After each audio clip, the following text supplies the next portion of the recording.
Hi, I'm from the Property Management Guide, and here's a quick training video explaining what Commercial Rent Arrears Recovery is, otherwise known as CRAR.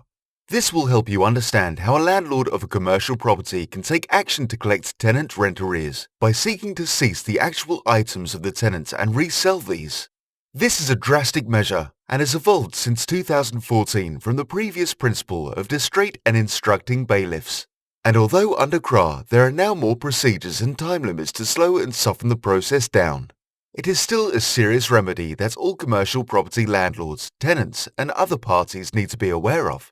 In terms of how this is carried out, here are 10 of the most important aspects to it, with full details available at our resources website.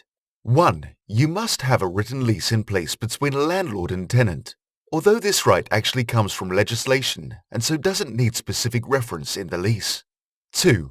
It is only for pure commercial property, so even any parts with another use, like a flat above a shop under the same lease, will mean CRAR is not applicable.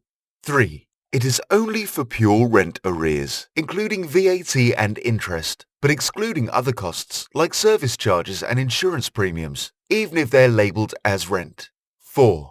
CRAR can only be implemented by an authorized enforcement agent. This excludes any landlord directly or even a solicitor. 5. There are 2 main notices needed with 7 days notice each, one after the other. Now these must have correct information on them and only begun after the arrears are due. 6. An enforcement agent can first attend the property to complete a controlled goods agreement, which is basically a list of what actual tenant goods are available to claim. 7. An enforcement agent can finally attend for seizure of goods and taking items from the property to resell in order to pay the arrears. 8. It's important to note the costs involved and who will eventually pay these on top of the main arrears. 9. The tenant does have a right of appeal and application to the court to make sure CRAR is being implemented fairly. 10. Finally, watch out for tenants being insolvent for both longer-term prospects to pay rent and immediately being able to instigate CRAR.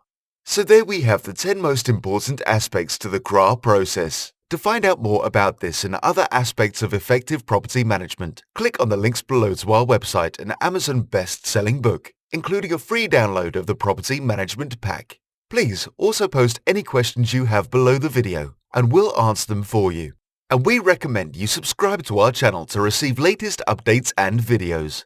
Thank you so much for watching. If you've enjoyed this video, if you can give it a thumbs up below the video on the right, we'd really appreciate that.